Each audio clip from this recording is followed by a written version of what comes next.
This program is brought to you by RTS on iTunes U from the Distance Education Department of Reformed Theological Seminary. For more information on RTS degrees and programs, please visit us at www.rts.edu or call 1-855-854-6920.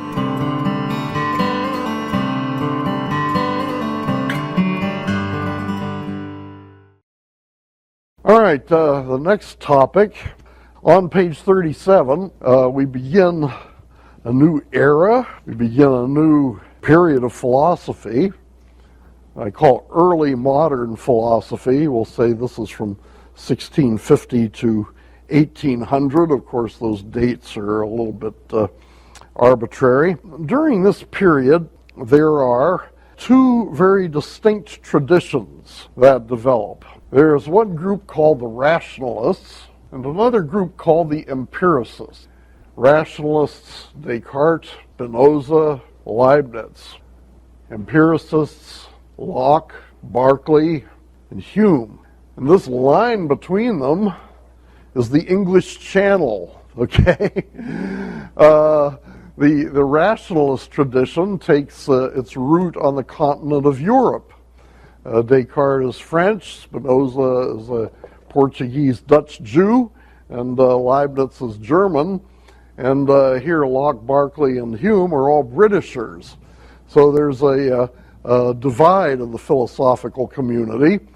And there's also a systematic divide, a content divide.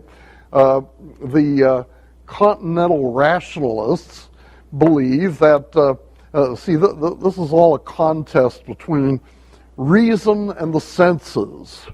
The senses are the eyes, the ears, the nose. The senses take in the data. Remember, Aristotle put a great emphasis on knowledge through the senses. The reason is what's in the head. The reason is what takes the sense data and shapes it so that we understand it, so that we have ideas about it. And that reason is what is emphasized by Descartes, Spinoza, and Leibniz. Now, of course, they all believe that we get some knowledge through the senses and that we shape that knowledge through the reason. But they each group tended to be a little skeptical about the other. These rationalists tended to say that the empiricists, the senses are not very reliable. The empiricists tended to say that the rationalists are kind of speculative, that their reason takes them into wild frenzies. So these two traditions, later on, we'll see how they come together in Immanuel Kant. That'll be quite a ways from today. But anyway, the rationalist tradition and the empiricist tradition. Now I know what I was trying to remember. I've used the word rationalist to you in a much broader way so far in the course. I indicated to you that when human beings sinned, they began to try to think autonomously, and that led to rationalism and irrationalism. Rationalism thinking that the mind is capable of being the ultimate standard of truth. Irrationalism denying that there's any knowledge at all. Now, rationalism and irrationalism, that played back and forth. The sophists being irrationalists, Plato being a rationalist. But here, I'm using the term rationalist in a little different way. Here, I'm not using it so much in contrast with irrationalism as I am in contrast with empiricism. And this is a somewhat different use of the term.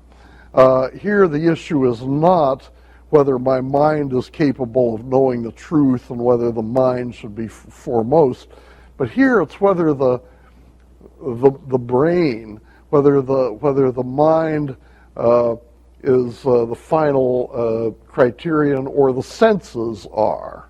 here it's mind versus senses. Here it's, but in what I told you before, it was the rationalism versus the irrationalism. Here it's not so much rationalism versus irrationalism, although the empiricists tended to be more on the irrationalist side. The distinction I gave you before is not exactly the same as this one, but it's kind of similar to this one. Anyway, you need to get aware of the difference between some thinkers, which are primarily trusting reason, other thinkers who primarily trust their sense experience. So you see, under continental rationalism comes from the tradition of Parmenides and Plato, but 1650 to 1800, there's more mathematical and logical sophistication. Also, something of a new arrogance. Now remember when I told you that back in 600 BC, Greek philosophy got started as some thinkers decided to rebel against their religious traditions and to try to understand the world not through religion, but through reason alone. Now, something very similar happens around 1650, where these philosophers are setting aside the whole tradition of medieval and Reformation theology and philosophy. Remember, during the medieval period, it was Christianity that dominated. Christianity was dominant in the thought of Augustine and even Origena and Dionysius, although they had a lot of Neoplatonism in their system. Anselm, Aquinas, Bonaventure, Occam, and all these guys are Christians. And they're all trying to integrate philosophy with their Christian faith.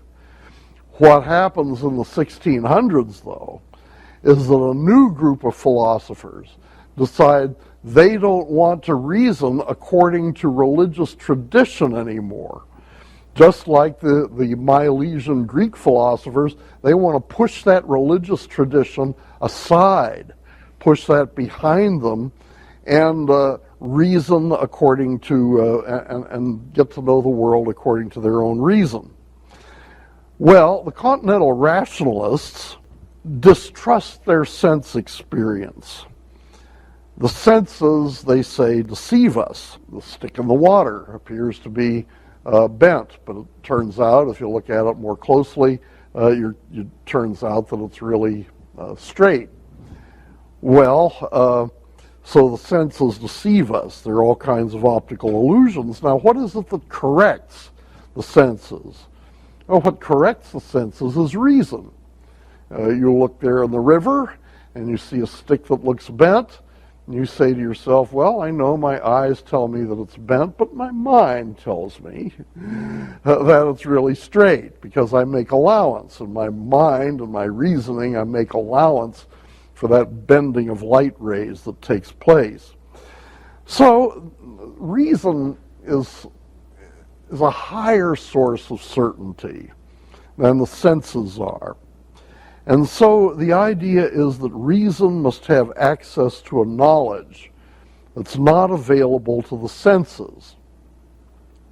The goal of continental rationalist philosophy is the mathematical model. See, mathematics is the best example of a system, a body of knowledge that's gained from reason alone. I mean, 2 + 2 is 4. You don't need to go into the backyard to find out if that's true.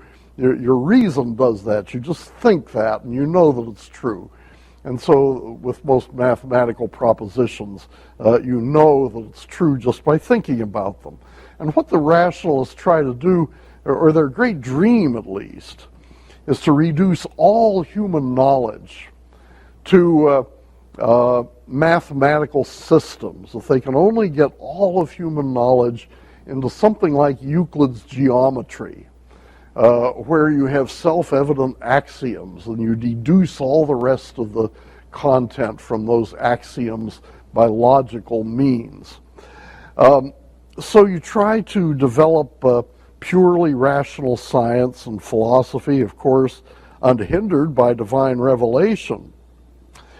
These rationalists, then, as I say, they are rationalists in a narrower sense, but they're also rationalists in the broader sense. Just as Plato was more of a rationalist than an irrationalist, so Descartes is more of a rationalist than an irrationalist. He's aware of the powers of reason much more than he is aware of the limitations of reason. Well, let's look at Descartes a little bit. Descartes tells the typical tale of the time. I sought for the truth, and I looked here and I looked there, and this person said something and this person disagreed, and I just didn't know what to do. So I resolved to doubt everything that I could possibly doubt. Okay? He resolves to doubt everything except what he clearly and distinctly perceives to be true. All right? And that's not easy. You have to doubt all your childhood upbringing, everything that your father and mother have said to you. What do they know? So you can doubt that. And everything that you can doubt, you do doubt. Traditional theology, what the priest says, no, you can't be sure about that. That's not something you clearly and distinctly perceive to be true, so you just jettison all these things. And just think, what is it that I clearly and distinctly perceive to be true? Is there anything of which I am absolutely sure? And that's the goal, to find something that's absolutely sure, something that I can't doubt, something that will be a foundation for all my other thinking. And what can that be? Well, what it turns out to be for Descartes is his own existence. He can't doubt his own existence. Why? Well, because he can't doubt that he's doubting. He can't doubt that he's thinking. Doubting presupposes a doubter. And so, I doubt, therefore I exist. Dubito ergo sum. Also, cogito ergo sum. I think, therefore I am. Or je pense donc je suis. He wrote it in French too. So I think, therefore I am. He starts off with his own thought. This is the most fundamental presupposition. The thinking man, the thinking consciousness. This is the ultimate presupposition. Not God, not Christ, not the church, not a confession somewhere, not the Bible. The fundamental presupposition is that I am a thinking being and that I perceive my own thought, and since my thought exists, therefore I exist. Now, it's not that he denies God. In fact, once he has established his own existence, then he believes he's able to prove God's existence. And he uses various ontological and cosmological arguments, beginning with the fact that he has an idea of God in his mind. See, the focal point is himself. He has an idea of God in his mind, and only a God existing outside the mind is sufficient to cause that idea in the mind. So God, I think, therefore I exist, therefore God exists, okay? God is not the foundation of my thinking.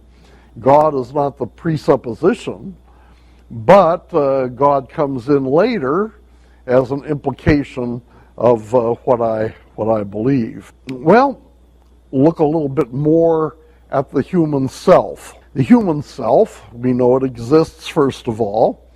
What is the self? Well, the self is a thinking being, because I perceive, that's how I know the self exists, because I'm aware of its thought. So what the self does is it thinks. And Descartes believes that there are two basic properties in the world.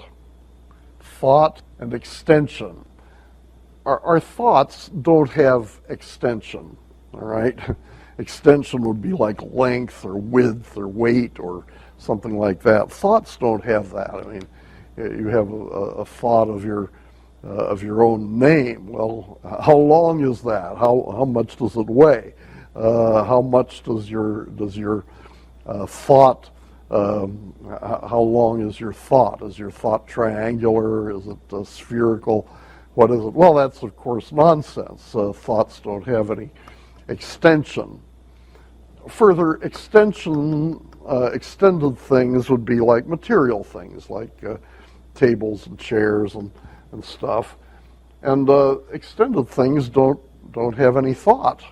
You know, here's a table that's 6 feet long, let's say. Is that length true or false? Is it witty? Is it insightful? No. Extended objects don't have the properties of thought, and thoughts don't have the properties of extended objects. So this is a fundamental metaphysical distinction. Thought and extension are absolutely distinct, absolutely different.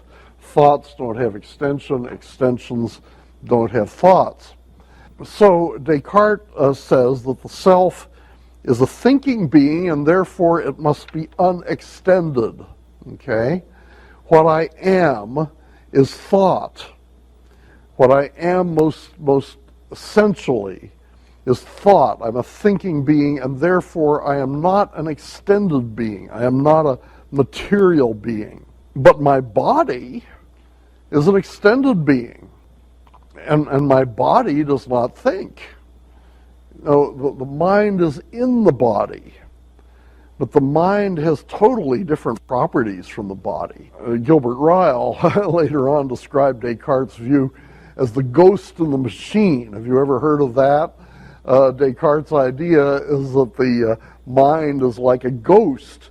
It can have no effect on the body. Thoughts can have no effect on extended things because the thoughts can't push them around. You need to have extension if you're going to affect extension.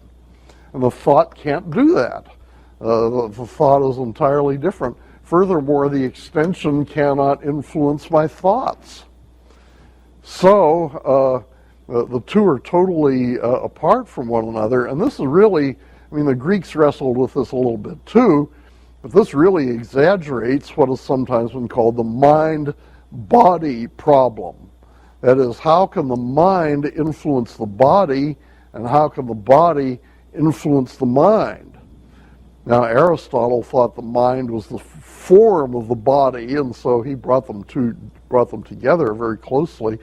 But Plato had this problem, you know, how the mind is a soul that's fallen from the world of forms and gotten trapped in a body. Well, Descartes here is very close to Plato. Descartes has this mind that's totally separate from the body, and so how can the mind have any effect on the body? It's a mystery. How is it that when my mind decides to lift up my arm, the arm goes up? I mean, it's almost magical. So the influence of mind and body is impossible in Descartes' philosophy, and yet, now here's a philosophical joke. Descartes says, the mind cannot affect the body at all, but there's this one place in the body, the pineal gland. And in Descartes' time, nobody knew what the pineal gland was for. So Descartes says, hey, maybe that's the one place where the mind bumps up against the body, all right? There's a little bit of influence of the mind upon the body. And the mind just gives it a tiny little nudge, and that nudge leads to greater nudges, and eventually my hand goes up like that. Now that's a philosophical joke, because that's ridiculous. I mean, if the mind has no extension, so that the mind is unable to have any influence on the body at all, how can you fudge it like that and say, yeah, but it can have just a little tiny bit? You know, that's like somebody saying she's a little bit pregnant, either you're pregnant or you're not. I mean, either the mind can affect the body or it can't. But Descartes fudges, and so the pineal gland is a great old philosophical joke. The body is subject to purely mechanical explanation, while the mind is free from causal determination. You see what happens to free will here? Descartes is kind of like the modern scientist. You say everything is mechanical. Everything has a mechanical explanation. If there's one motion, it's got to be caused by another motion, and so on. Determinism. Well, what happens then to free will? And some people would say, Spinoza says there is no free will. But Descartes says, determinism in the world of matter, but free will in the area of mind, okay? Mind is completely free from the causal influence of material objects. So Descartes has both free will and determinism. Now we come to Baruch Spinoza. You sometimes hear Benedict Spinoza. Benedict means blessed in Latin. Baruch means blessed in Hebrew. And Spinoza was a Jew, and he lived in Portugal and was expelled with other Jews to the Netherlands. Spinoza is an interesting figure. He is very much a modern man, very, very much a rationalist, but also a kind of biblical scholar, and we're going to see later on Spinoza is one who gets the tradition of liberal theology moving. But for now, let's just think of Spinoza as a rationalist. Spinoza tries to do what Descartes had hoped to do. Descartes had hoped to get all human knowledge gathered in terms of a geometrical system. Spinoza actually tries to do it. Spinoza's first book is called the Philosophy of Descartes Demonstrated Geometrically. And then later on, he wrote this book called Ethics, and the whole title is Ethics More Geometrico Demonstrando, ethics demonstrated by a geometrical method. And in these books, Spinoza begins with axioms, which are supposed to be self-evidently true. And then from those axioms, you deduce logically propositions and lemmas and corollaries and all the things that you would find in a Euclidean geometry, or a non-Euclidean geometry for that matter. So he uses a geometrical method and develops his system that way. In the process of this, he eliminates what he considers to be irrationalist elements of Descartes. In the system of Spinoza, everything follows rigorously, and that doesn't leave any room for free will. And that doesn't leave any room for mind-body dualism. There's only one substance. Now remember the word substance. Substance is that which is that which exists in itself.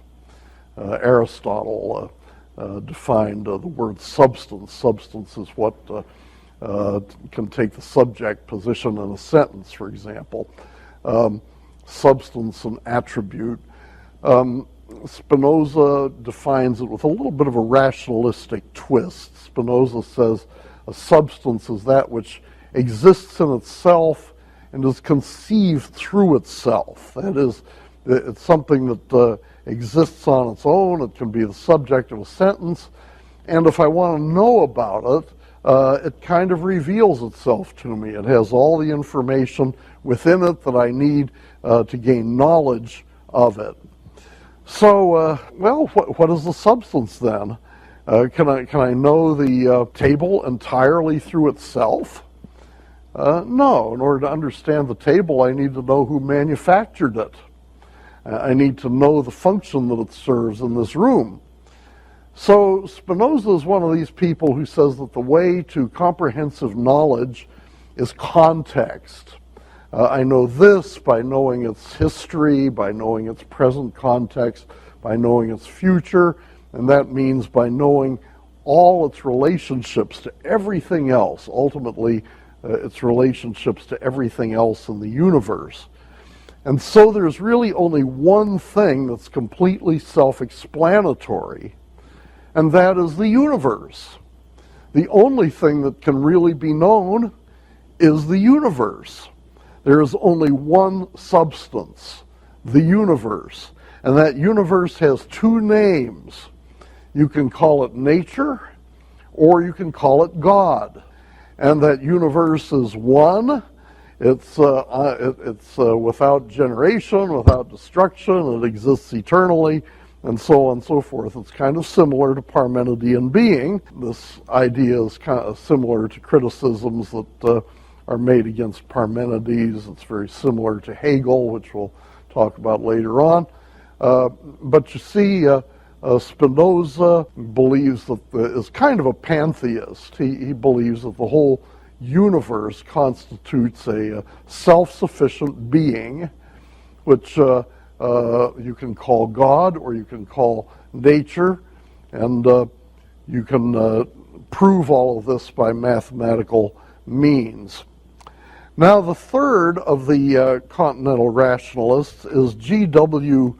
Leibniz, and you see his dates there. Leibniz is an atomistic idealist. Now, you should be getting these terms. These are important terms. Spinoza is a monist. He believes that there's only one thing. And as a monist, he's like Parmenides. Leibniz is not a monist. Leibniz believes that there are many, many things. There are two ways. I think I've told you this before, maybe. There are two ways to get knowledge of the whole universe. You can either do what Spinoza does and say that to know the table, I've got to know its relationship to this and that, and its relationship to the past, and its relationship to the future, ultimately its relationship to the whole universe. So you know one thing by investigating its relationships to all the other things. The other way to try to seek comprehensive knowledge is by chopping things up, not getting bigger, not trying to get to know everything in the context of the whole universe, but by getting smaller, chopping this table into parts, and chopping those parts into smaller parts, and smaller parts, and smaller parts. And when you get done, what you've got is something that can't be chopped anymore. And you know, and that then is one of the ultimate constituents of the universe. Okay? Remember that among the Greeks you have people like Democritus, and you have Epicurus, who took this position. They became atomists. They chopped everything up and then described the behavior of the atomists, atoms, as they understood them. Well, Leibniz does this. He divides the world into tiny, invisible entities. Now, what happens when you chop everything down and you get something that can't be chopped any longer?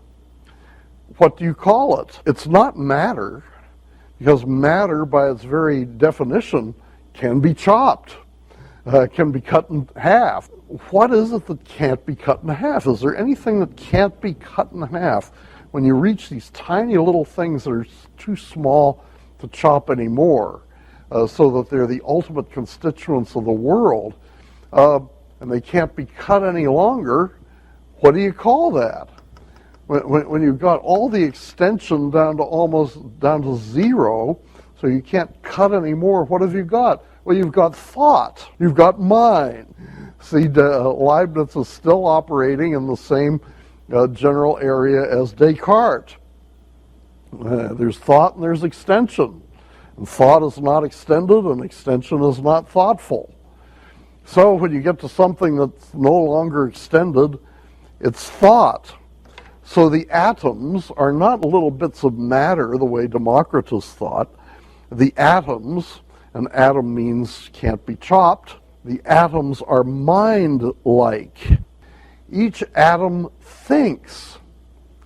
Now that's kind of weird, isn't it? The tiniest little things that build up, that make up the whole world. In this table, there's zillions of tiny little minds. Leibniz is sometimes called a panpsychist. Spinoza was a pantheist. A panpsychist is somebody who believes that everything is mind. Another word for this is idealist. An idealist is somebody who believes that everything is mental, that matter reduces to mind. We'll see other examples of that as we move along.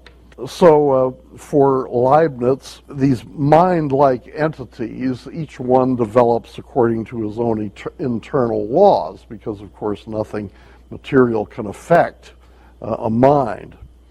Organisms, now what about people? What about animals? Well, organisms like you and me are made up of lots of these little things. There are lots of little minds in my fingers and my arms and all of this, but there's also a big mind in my head. And this mind is the mind that directs all the other minds. And that's what Leibniz sometimes calls the queen monad, the soul. And with that soul, or that mind, or that queen monad, all the other monads, all monads in my fingers and my toes and my legs and so on, all of those work in harmony. Not so much that the mind controls all of those, but that they're somehow pre-programmed. That when my mind says, hey, I'd like to move my arm, the monads in my arm move. And it's not that I'm making that happen. It's not that my mind is making my arm happen. But rather somebody has pre-programmed my mind and pre-programmed my arm so that they work together. Kind of a remarkable thing that happens there. Who has programmed them? Well, probably God. There's a little bit of an ambiguity here in Leibniz's writings. But anyway, he does believe in God. God is kind of like the supreme monad of the universe. Does God control all the other monads? Well, it's hard to tell. In some of Leibniz's writings, it seems that he does. God is the one who's programmed everything to act as it does. Perhaps, though, he's more like a deist. He created the world and left it to operate according to the internal laws of the monads. Or perhaps he created the world, or maybe not. Maybe the harmony between the monads is just kind of accidental. Maybe that's just the way things are, and God sort of fits into that. I don't know, a little hard to understand just what Leibniz is making of this. Anyway, you can imagine that when somebody comes along and says that tables and chairs and trees and human bodies are made up of these little tiny minds, some people are going to say, hey, that's nuts. That's a little speculative, Leibniz.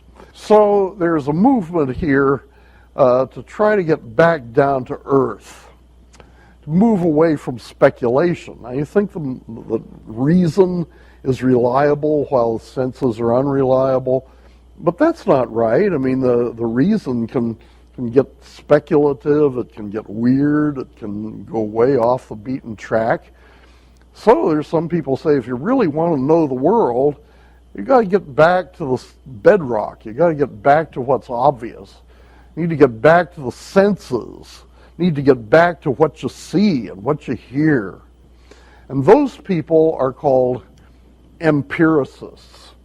The empirical has to do with experience. And let's get back to sense experience instead of going off on these speculative fantasies. Let's get back to sense experience. And so that is the movement called empiricism. Usually, for the most part, in Great Britain, across the English Channel. In general, British empiricism is closer to Aristotle than to Plato, opposite to the rationalists, the continental rationalists, in that the empiricists distrust the speculations of reason and insist that all ideas be firmly grounded in sense experience. Now, what this turns out to be, if you follow this movement from Locke to Berkeley to Hume, it becomes more and more skeptical, okay? Because it's true what the rationalists say, you can't always trust your senses. So there's always room for doubt.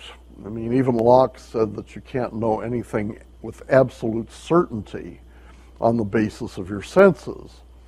So you begin by saying, well, we can't be absolutely certain, and you end up, after Hume, saying we can't really know anything much. Tendency towards skepticism then, especially in Hume, who was the most consistent of the empiricists. A Christian philosophy, I think, will reject both rationalism and empiricism, for on a Christian basis, neither autonomous reason nor autonomous sense experience is suitable as an ultimate basis of thought. Okay, the first of these, John Locke. Isn't it interesting that philosophical movements tend to have three members? Descartes, Spinoza, Leibniz, Locke, Berkeley, and Hume, Fichte, Schelling, Hegel, the three idealists, Peirce, James, and Dewey, the three pragmatists, Feuerbach, Marx, and Freud, the three illusionists.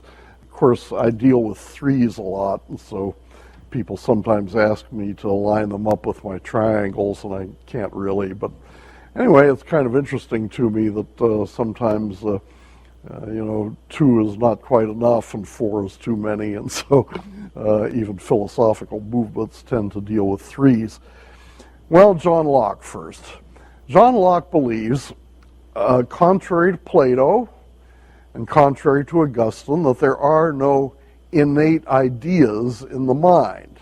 Okay, Plato and Augustine seem to think that there are ideas planted from birth, planted from conception in the mind, or at least some kind of mechanism by which ideas develop very shortly after birth.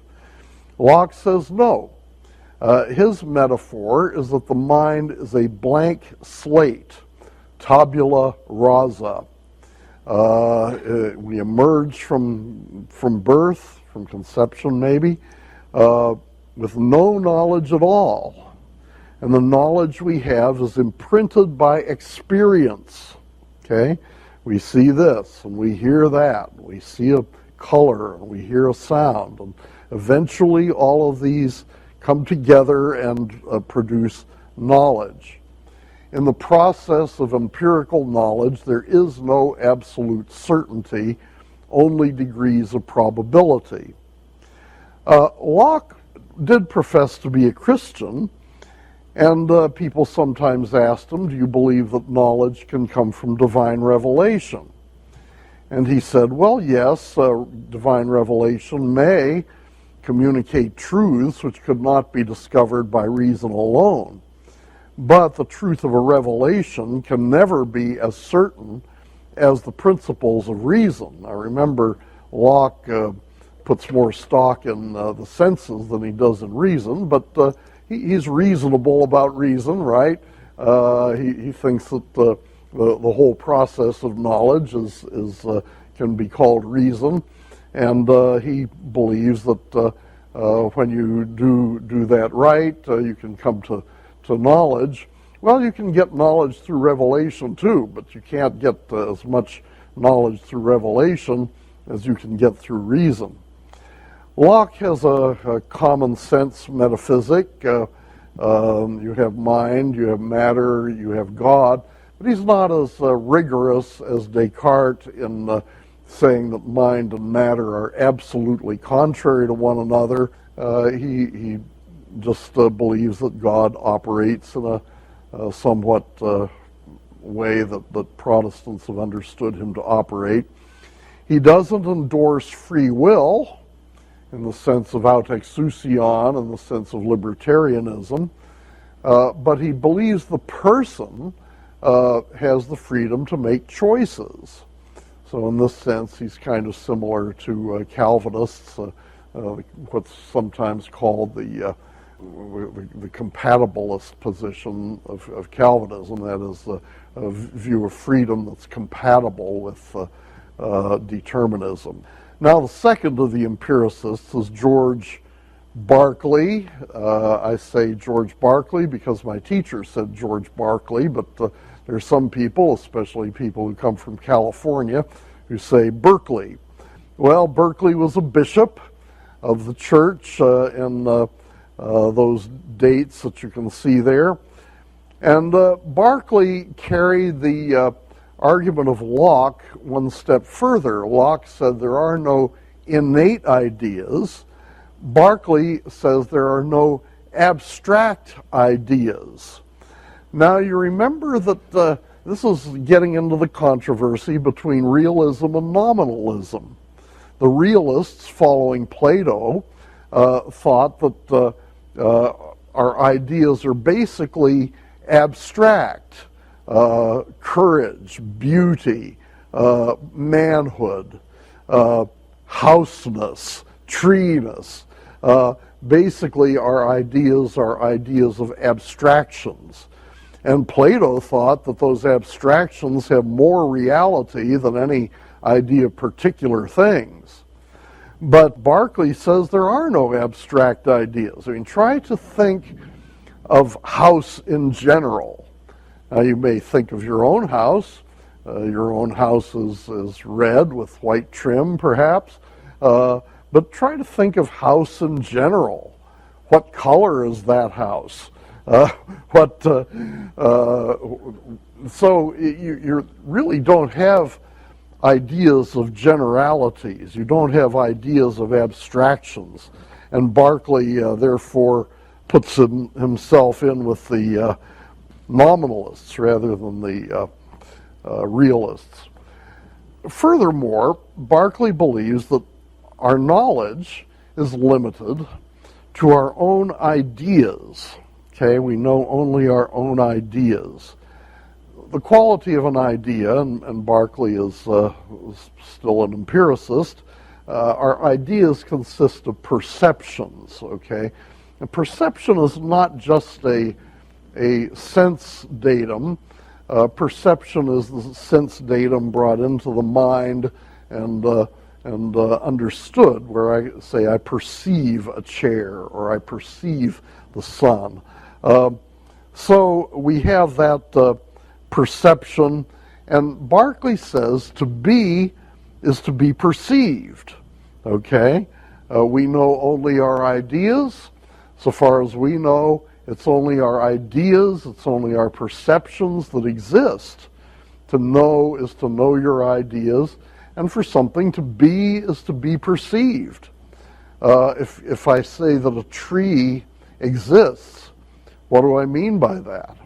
I mean that somebody somewhere is perceiving that tree, okay? So for the tree to be is to be perceived. If nobody perceives it, it doesn't exist.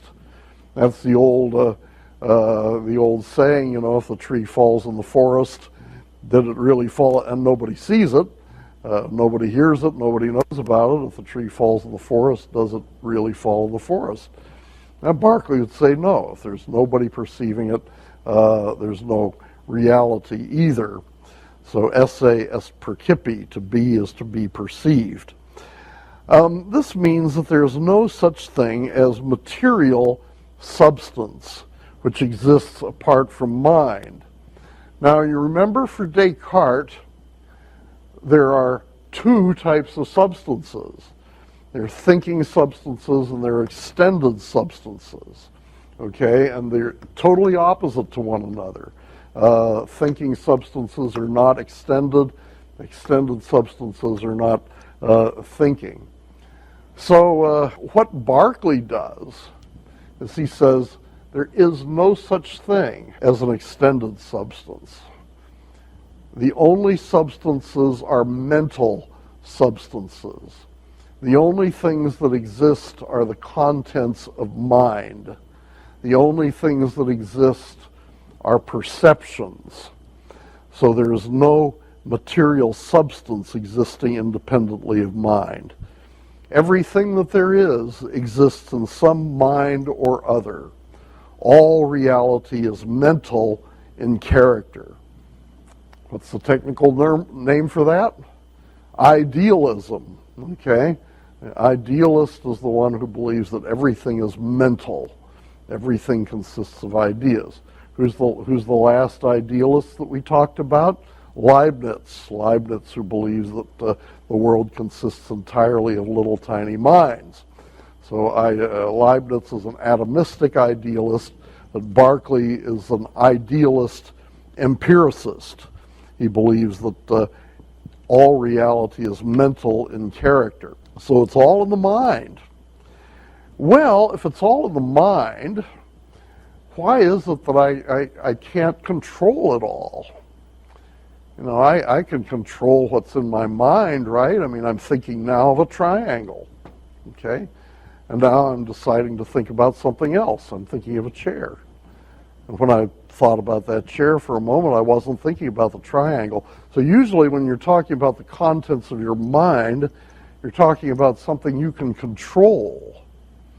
But look, I mean, Berkeley is saying that everything is in the mind. The walls are in the mind. The clock is in the mind. The trees are in the mind. Everything is in the mind. I don't have control of those. I see a truck coming, and I say, "Stop, truck," in my mind, and the truck keeps coming at me. I don't have control of that truck. So what is it that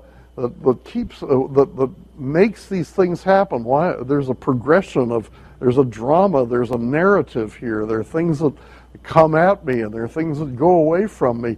I don't have control of that. Who has control of it? And Berkeley's answer is God. This drama that I experience, it's written by God, okay?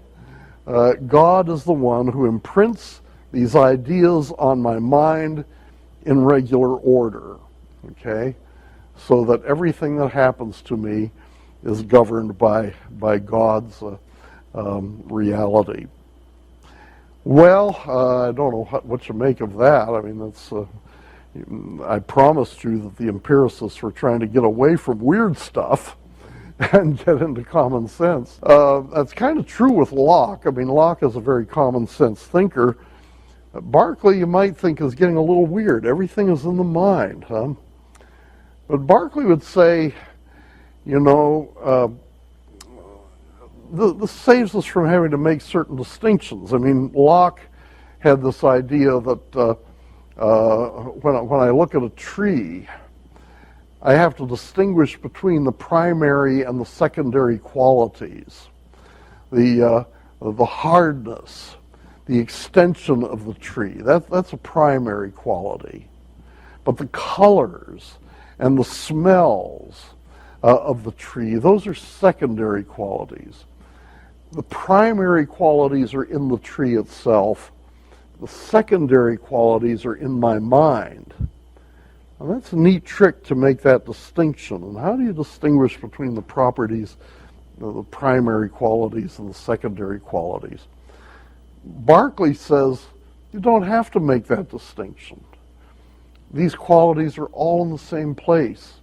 The hardness of the tree and the greenness of the tree both pertain equally to the tree, okay, and equally to the mind, all right? So Berkeley would say, really, his view is more common sense than Locke, because the greenness, common sense says that the greenness is part of the tree, and that's what Berkeley's philosophy says. You don't have to make a distinction between what the mind perceives and what is really out there. You don't have to make a distinction between the pretty colored world that we experience and the gray, featureless reality out there. No, everything is in the mind. Everything is beautiful. All the shapes and sounds and odors and everything comes into the mind at God's bequest. Let's move on to number 4, David Hume. David Hume, the chief skeptic of the modern period. Everybody is trying to find a way to escape from being such a skeptic as David Hume. Everybody, after David Hume, everybody is terribly afraid that we're going to lose knowledge entirely. We won't be able to find any truth at all. We won't be able to get any truth in science or theology or ethics or anything. So how can we possibly escape the skepticism of Hume? Well, let's talk about the skepticism of Hume. Tremendously important figure. Now, Hume takes a step beyond Locke, a step beyond Berkeley. Locke said there are no innate ideas. Berkeley said there are no general ideas. Locke said there are two kinds of substances, the mental substance and the physical substance. Berkeley said no, there's only one kind of substance, and that's mental substance. Hume goes still beyond that. Hume says there is no substance at all. There is no reason to believe that there is either mental substance or material substance. Just be an empiricist for a moment. Look out in the world. Watch with your eyes. What do you see? Well, you see tables and chairs and stuff like that. You see people. You see clock. So I don't see substances out there. I don't see physical substances. In the sense of Locke and the sense of Aristotle.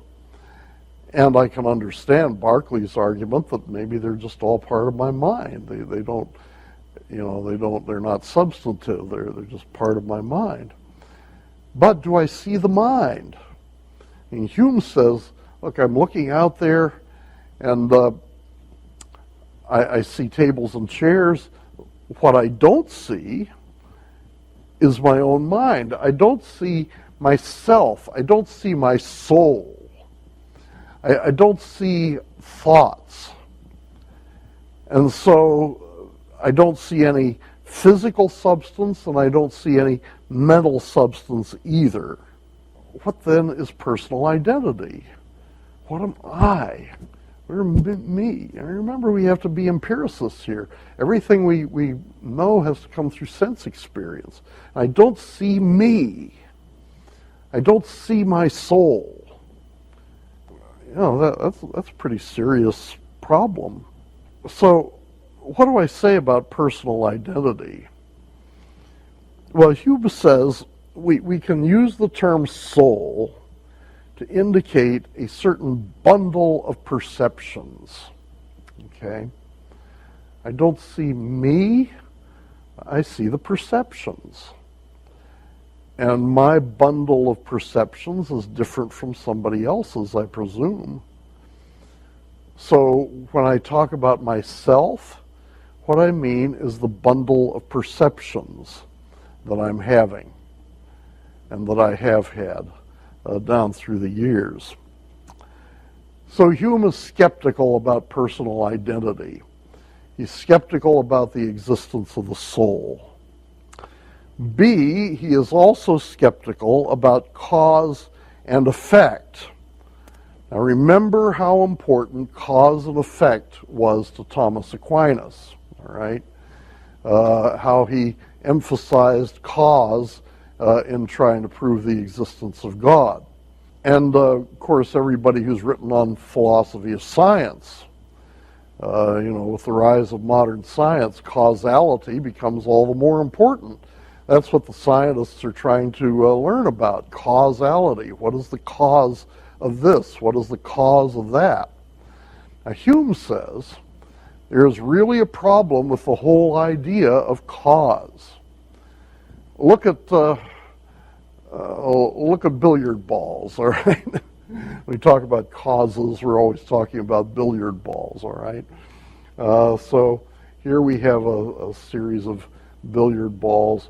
This one moves this one moves this one. So what do you actually see in this sequence? You see this one moving, and this one, and it hits this one, and then this one moves.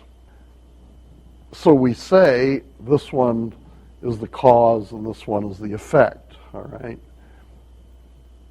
And then this becomes the cause and this becomes the effect. Well, what do we see here? We see that this touches this one, so closeness, contiguity, priority. This one comes before this one. This one is moving before this one, and then they come into closeness, and then this one moves. Is that all there is to causality, contiguity, and priority? What a lot of people, and I think Thomas Aquinas would want to say this, what a lot of people want to add here is necessary connection. In other words, when this one moves, not only does this one move, but this one has to move. Okay? This one makes this one move. This one forces this one to move. Necessary connection. But Hume says, wait a minute, I'm an empiricist. I'm restricted to what my eyes tell me. And my eyes here tell me, yeah, I see the contiguity. Yes, I see the priority. But I don't see any necessary connection. I don't see any necessity. I see that the second billiard ball moves, but I don't see that it has to move. I don't see that it necessarily moves. Necessity is not something that I can see. So what Hume says is that we don't experience necessary connection. We only have contiguity, priority, and, to be fair, a habit. That is, when we see motions like this, we are in the habit of expecting motions like this. Okay? Psychological, a matter of habit, a matter of custom. So what we thought of as necessary connection really turns out to be something psychological. It turns out to be something within us, just a pattern of expectation. Now, Hume is not against this. I mean, people sometimes say that Hume destroyed causality. Well, Hume wouldn't say that. Hume would say that he's just explaining what causality is. For Hume, the causality is important. And Hume thinks it's absolutely necessary, well, I hate to use that term again, it's necessary for science. If we don't have causality, we can't do science. And at one place, Hume presents himself as a determinist, and he says he can't imagine that anything would ever happen without a cause. So, but when he says that, what he means is contiguity, priority, and a habit and custom of expecting something to happen after something else happens. So he claims to be a very strong believer in causality, even a determinist. But a lot of people have thought that Hume took the guts out of the concept of causality.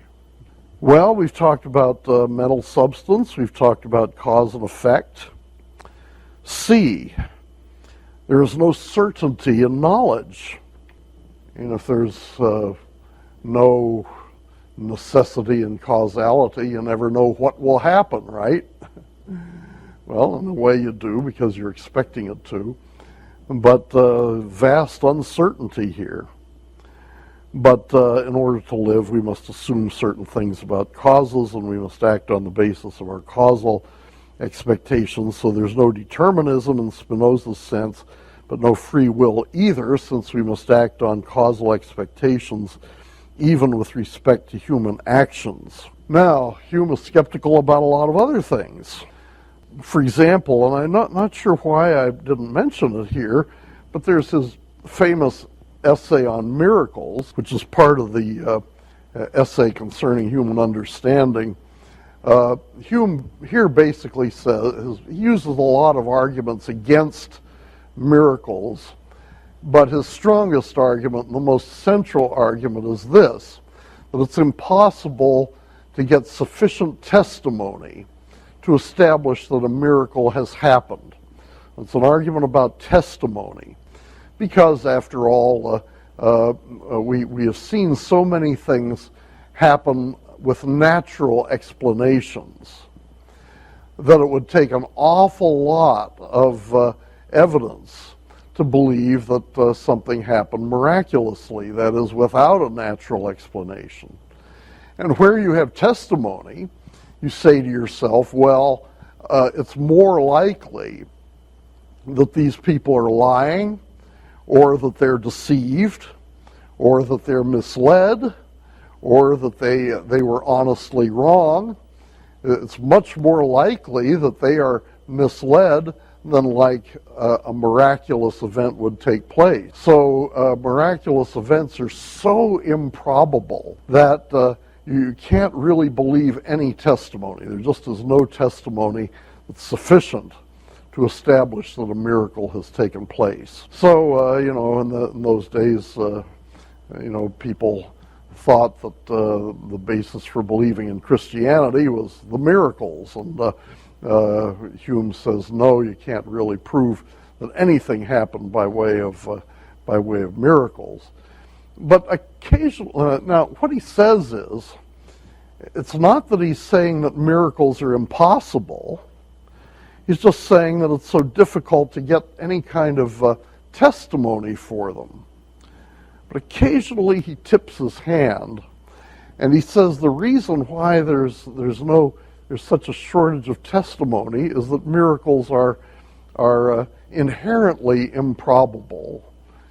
In fact, inherently impossible. I forget exactly the language that he uses. But it's pretty clear that in his account, including his account of testimony, including his account of probability, that he's stacking the deck.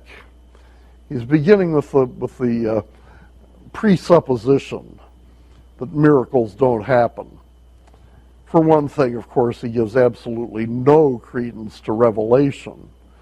He gives no credence to the idea that God might come to us and show us that miracles have taken place. So he simply starts off with very naturalistic presuppositions, and in that argument he uses that to prove that miracles have taken place, which really ought to do it the other way around. And he's also critical of the theistic proofs, especially the teleological argument, the argument for design. And you can read that for yourself. It's basically, he says that where you think there's been a design, there are usually other explanations. One of the most famous of these is that when he says that well, maybe there's evidence of design in the planets, and there's evidence of design in the plants, and there's evidence of design in the human eye, and so on and so forth.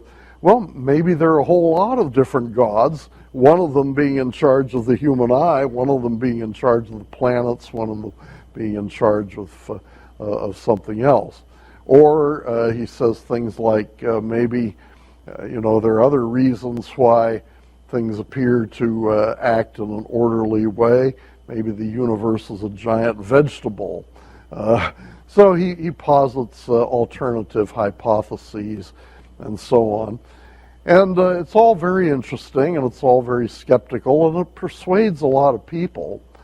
But to me, all of this shows that the Christian, if the Christian is going to understand the Bible and understand the Christian worldview, he's going to have to do it on the basis of a biblical view of epistemology, a biblical view of knowing, a biblical view of testimony, a biblical view of our knowledge equipment.